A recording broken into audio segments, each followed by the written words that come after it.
If you want to create an animation with all the control you'd ever need, then After Effects is the way to go. So you can create movie titles, intros, animate a logo, a character. The sky's the limit, which is why it's the industry standard for motion graphics. And typically, where you're going to start is you're going to create a new composition. I already have one made right over here, so this is where we'll start. Just double click right there, and we can check out the composition settings. We can take a peek right in here. We can see the size. That's an HD size, and the duration is 5 seconds. Sure enough, right down here, this timeline goes to 5 seconds. So that's my composition. That's where this text lives, right in here. I can see this text. I can sort of turn on those layers and turn them off as well. And they're going to exist the whole length of this composition, when really I want to change that. So what I want to do is I want to have these two top layers to come in later. So Shift select both of those. I can move them on down to, say, 3 seconds, for instance. And now they'll appear at that point in time. All right. If I wanted other layers, like this top layer, to actually not exist at a certain point, I'll just drag it over like so. So that's typically what I'll do. I'll drag it in, make sure it ends at that point. Same thing for this layer right here. Make sure it ends at that point. Just kind of moving everything into position, but just be mindful of that. Be mindful of your timeline. If you don't see something, it might not exist until that point in time, okay? But what we could do now is we can control these objects.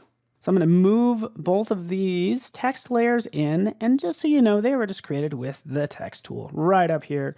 We'll just kind of line those up like that. We have the properties for them over here. Pretty simple. And then right here, that's when these text layers will exist and pop in. And that's what we have for this animation. Just clicking the space bar, we can see it play the timeline, but I want to animate this content. Okay, so I want to have this text slide in. So for any layer, you can twirl down and access all of the various properties for that layer. So going into transform, I'm going to scrub 1 second in, and I want to change the position. I want it to animate over time. Clicking on that stopwatch, it adds this keyframe right there that you can move around. Now I'll scrub to the first keyframe. Okay, right here, this very first frame. Notice there's not a keyframe there yet, but since I've turned it on, it means when I slide it over, it's going to add that keyframe right there. So that's typically how you animate. You can go a little bit faster by selecting multiple layers and hitting P for position, or T for opacity. Clicking right here on these stopwatches with both of these layers selected, it adds those keyframes. Then we can scrub to the beginning and then maybe move this over like that. Move this down like so. Maybe even using my arrow keys to kind of move it off like that. Now we can see everything kind of animate in. All right. I usually like everything to be a little smoother, so I'll select those keyframes by just clicking and dragging a box over them. Right click, keyframe assistant, go to easy ease. It's just going to make everything look a little smoother like that. Okay. Another thing you can do is turn on motion blur for those three, and it makes it look a little blurry and just smooths it out a lot. But still, this text is kind of running into one another. Well, we can stagger these out. So we want this 4 to kind of come in later, and the NIA to come in even later than that. Sure enough, slides in, slides in, slides in. All right. And don't forget to adjust the time for this particular layer so it doesn't exist at a certain point right there.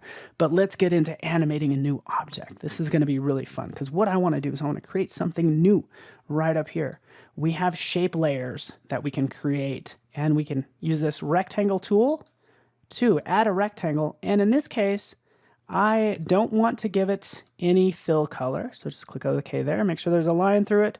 And then for the stroke, I want to make sure this is just a nice pink. In fact, it's the same color. So just adding the eyedropper right there, making sure it's about 50 pixels, and then just click and drag a box around this text like that.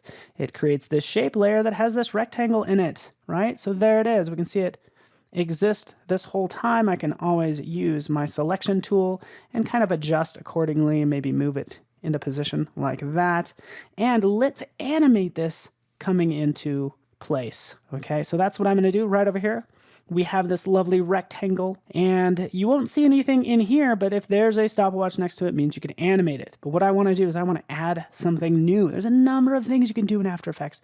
I want to add this trim paths because I want to trim up that path and I want to animate that line coming in. So clicking trim paths right down here, trim paths, twirling that down, just kind of hiding some of the other things just so it doesn't get too confusing. We have this end line. So I can scrub on this and, oh, okay, that's what that does, right? That's what I want. Well, I want it to end at 100%. So click the stopwatch, scrub back a little bit, and then take this down to 0. And now we have this layer and that line animating in, which is really cool. All right, so that was a way to add some animation to objects. There's more things we can do. In fact, what I want to have for the background is, yeah, I can add a graphic or I can add some other objects as well. So go to layer.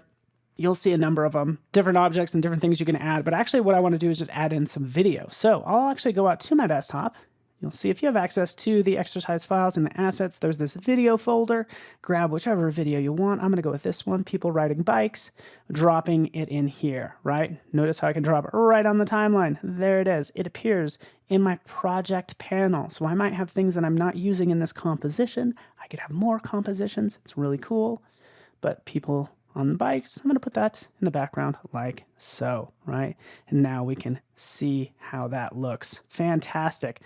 I might want to blur out the background a little bit. In that case, I would use effects. Here's effects and presets right down here. And I can type in Gaussian blur. GAU, there it is, Gaussian blur. Taking any effect. I like to drop them on the actual layer so I target the right object. There it is, and we could just blur this out a little bit just to make it a little bit more soft so it focuses on the text. And I can easily animate that effect as well. But let's get into presets. That's the last thing we're going to do, because for this text, made and new, I'm going to select both of them. And I can go through these different effects and presets. So let's just kind of scroll down. There's these animation presets, right, that we can check out. But I like going up to animation and browsing this way. This will open up Adobe Bridge.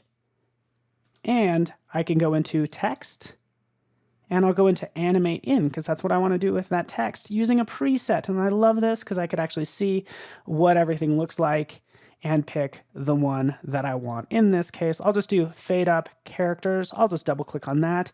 It applies it to those two layers that I had selected. Hit in the space bar. We can see that play. And there we have a beautiful animation made in After Effects. From there, you can always export that out as a rendered video. But After Effects is a lot of fun, so I encourage you to check it out today.